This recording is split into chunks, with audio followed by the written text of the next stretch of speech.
and thanks for joining us for another episode of the Absolutely Bookkeeping Podcast. Today I'm joined by Kathryn. Kathryn, could you tell us a little bit about your bookkeeping business and the type of clients you work with, please? And introduce yourself. Hello. Yeah. Thank you for having me. I'm Kathryn Frimond.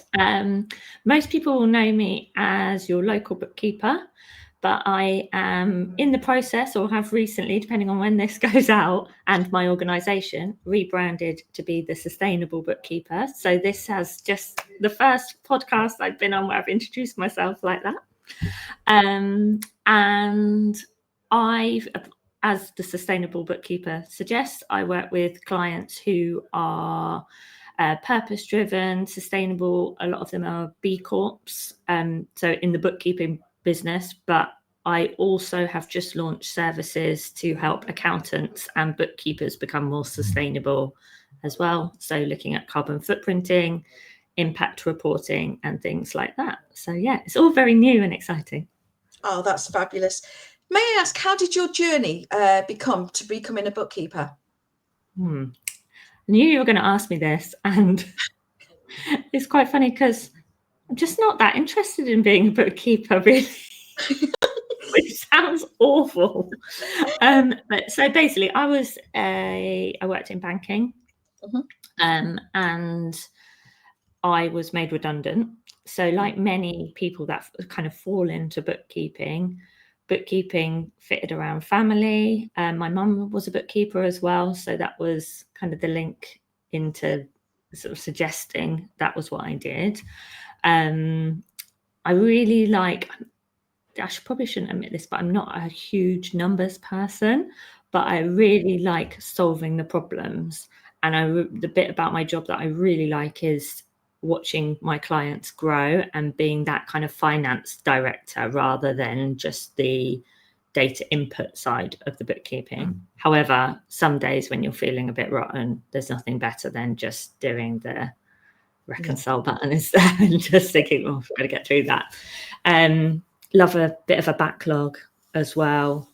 But yeah, I was a banker, so I sort of fell into it after I was made redundant for something to do around the family, and never thought I would run maybe my own business, and did AAT.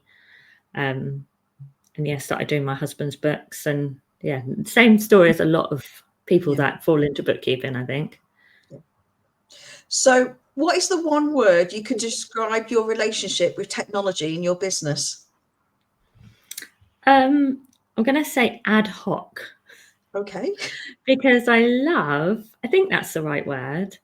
I'm really a shiny new app stack syndrome.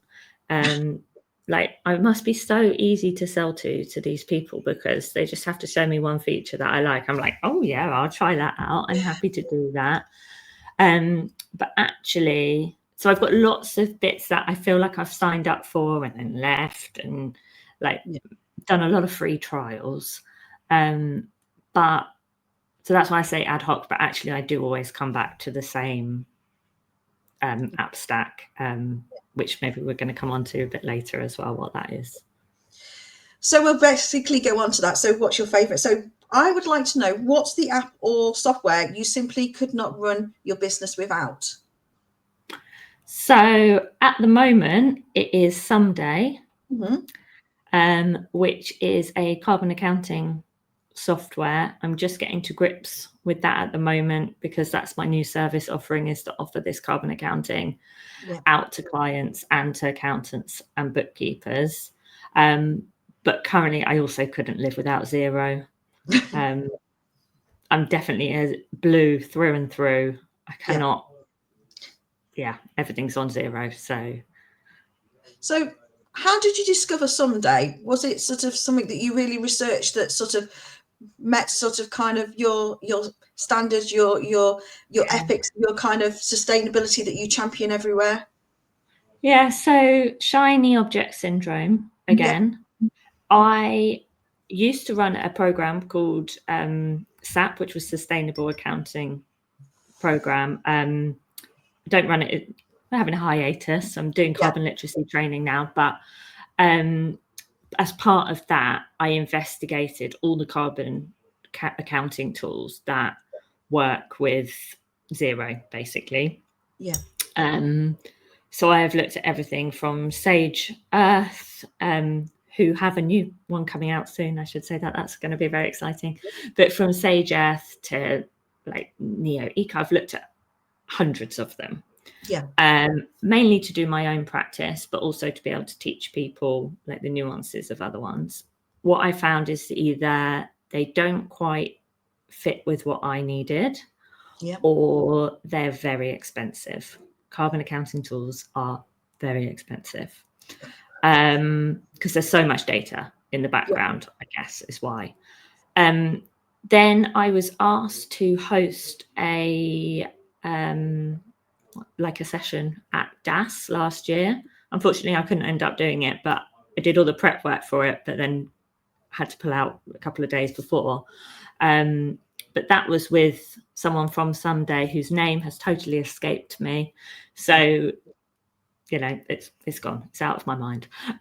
But that then led to me having a demo with them, happened to coincide with them now offering 12 months for free with Xero. So you can link Sumday up to Xero. I'm a Xero only user, and it creates a carbon report for you. So that's how I got into it, and then I've delved in deep from there. So what was the problems that Sumday solved for you? Because obviously you've obviously done your research to know that this was the right app that works with Xero, but what was the key problems it did solve for you in your practice? So the first one was price. Yeah. Which was the biggest blocker, I would say, to people not wanting their carbon footprint calculated. Yeah. With Sumday, what you can do is you can link it up to Xero for free, and it within minutes uses AI to just pop out a carbon footprint. You can then go in and refine it, and that's where all the kind of hard work is. But within 20 minutes, you can have it for free. So that was the big blocker, and I think that's a really good way to get people into carbon accounting. Yeah. It also, with the carbon accounting tools, integrity is really important as well. And I felt like the company were doing the right things within their company to show that they were also ethical, which I've not felt with all of the carbon accounting tools. Yeah. I got really good support to set up. It was really intuitive, really easy to use. And any support that I've asked for has come back with like really detailed instructions, things like that. So I think mainly it solved that price point. But also I can see that they're really trying to educate people in the background. They seem to be doing things really ethically in their company as well. So, yeah. So how do you use it in your day-to-day workflow? What's the key thing that it provides you? So because it's got that direct link with Xero, after a little bit of setup, what you can do is then incorporate it into management accounts and incorporate carbon footprinting into management accounts. So I've only now done it for 3 clients, but for those 3 clients, we have done like a baseline a year of the whole year. So it comes out with your accounts. And we will redo the carbon footprint every year so that you'll get a financial profit and loss and a carbon profit and loss. But it's not a profit and loss, it's just a carbon trial balance, I suppose. And then because it's real time, you can then update that monthly or quarterly with management reports. Actually, it takes a bit of time. So quarterly is probably more like time, better use of your time. But because it's got the AI actually, and you can set rules just like you can set rules in Xero. The more you use it, the quicker it becomes. So we're rolling that out to do it with our quarterly management reports. So do you think this software would help you scale? Because obviously you've mentioned you've recently rebranded. Do you think that this software will help you sort of scale your business and sort of like save time? Because obviously you're generating those key points in those reports, and help your sanity as well, because you're not trying to get information from loads of different sources. You could just use this app to get that information. So I don't think, I mean, there are lots of other apps, but I don't think I would be happy to offer carbon accounting without Sumday, Yeah. purely because of the support in the background and the academy that they've got. Yeah. Is it going to help me scale my business? I'm going to sort of change it slightly and say that it's going to help me do what I want to do in my business rather than scale. So at the moment, SMEs and the type of businesses I look after aren't required to produce carbon accounts. Yeah. But what we're seeing more and more is that companies that turn over 5 million are required, and they're then asking their suppliers to report. So it's a trickle down effect, and it is coming. So in that respect, knowing how I can do that is definitely going to scale my business. But actually, for me, it's more about being able to provide that to my current customers as well. If you had a magic wand and you could change one part of Sumday, would you change anything? And if so, what would it be? Yeah, it can be a bit clunky. Sometimes you've got to go and refresh it. I think there's just so much data in the background that, if you change, you can have different reporting types. And if you change something, sometimes it can take a little while to update, or you have to log out and log back in again. But that's probably all I would change about it. Yeah, and most stuff you can white label and move around. The support's been really good, but the it can be a bit clunky, and other people have told me it's a bit clunky as well. So have you paired with any other tools to supercharge it? You've mentioned that this is your ideal tool that links perfectly with Xero to give you that information. Is there any other tools that you can connect to it, or is it purely just really supercharge the information on Xero? I think I feel like I need to look now, but it's very clunky and it'll probably make our podcast stop, so I won't. Yeah. You can definitely upload a CSV. So if you're on QuickBooks or Sage or another free agent, another accounting platform, you can definitely upload CSVs of your data, because basically all you're doing is uploading your transactions, and instead of saying, okay, that's a travel or that's a sale, you're saying, okay, that was travel in a car and that created X amount of carbon, or that train was, and you can type in what it is. So train line now give you a carbon footprint of your journey when you book on their app. So you can type that in manually as well in Sumday. So yeah, you can upload a CSV of your accounts, definitely. Whether it has a direct link with the other softwares, I'm not sure. Brilliant. So now I'm going to move away from Sumday. Apart from Sumday, what are your 3 go-to apps in your tech stack? Okay, so I've mentioned Xero, so I'm going to mention 3 other ones. Okay. First one is something that you got me into and have now left, is Dext.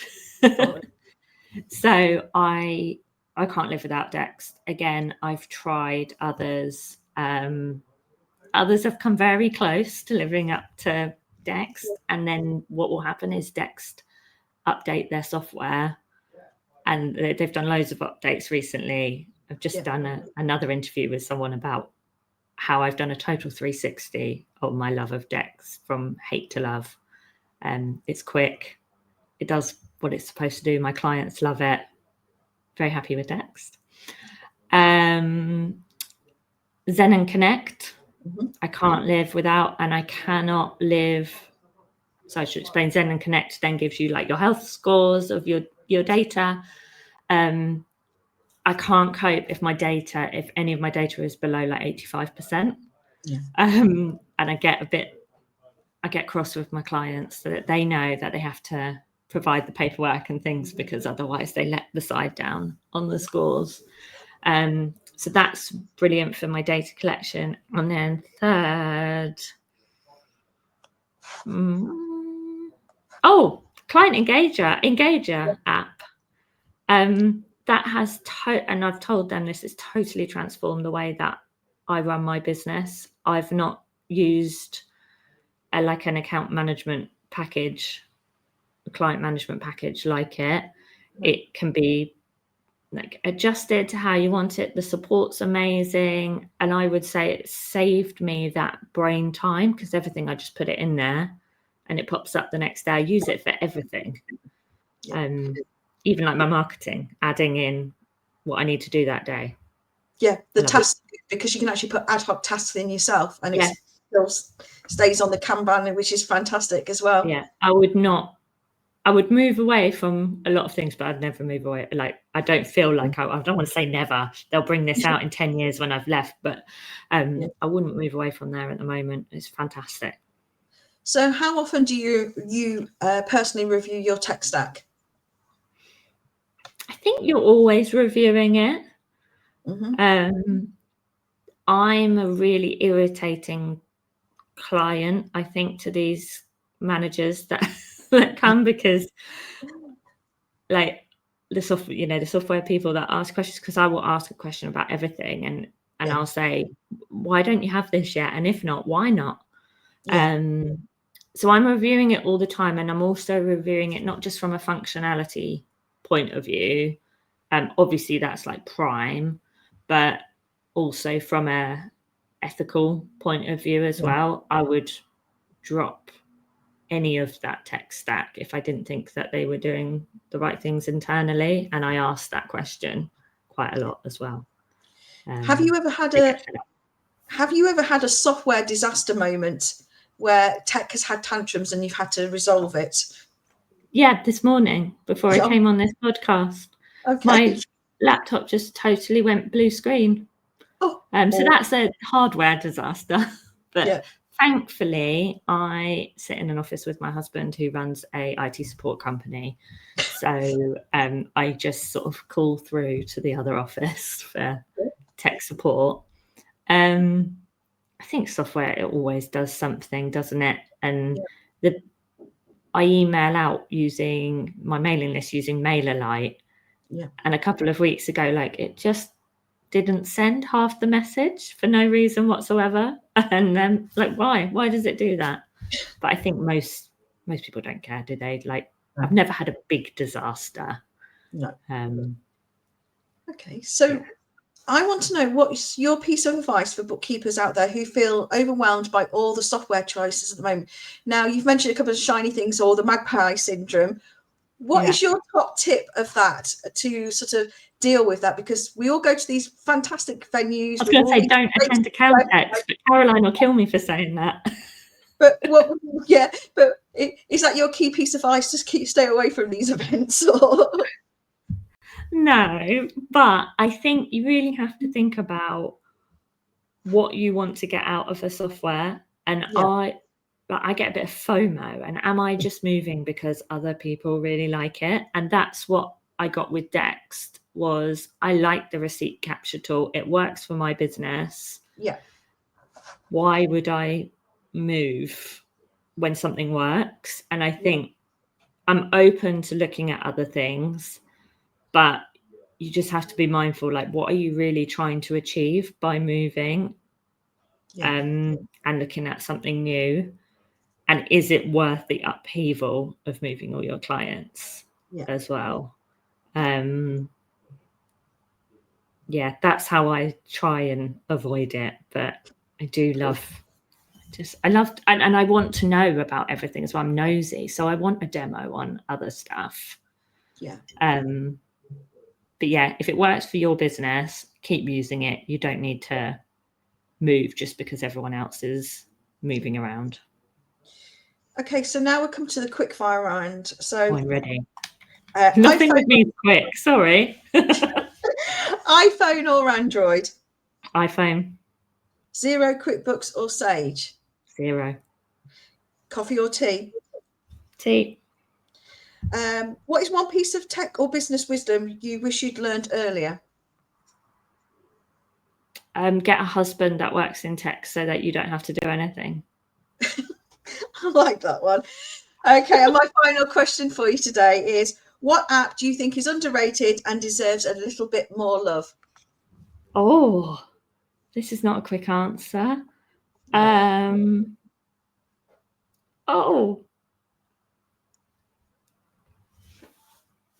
Dext, because I feel like it's been underloved and they've done lots of brilliant things to improve it. Especially after the bad reputation they had with their social media, Exactly. and they've turned it around. Yeah. And I was the biggest hater. So but I feel like they've really turned it around, and the support that I've been receiving from them recently has been really good. So some Brilliant. love to the Orange. No, that's brilliant. So thank you very much for joining me today. Thanks for everybody for listening, and we'll see you all on the next episode. So thank you. Thank you.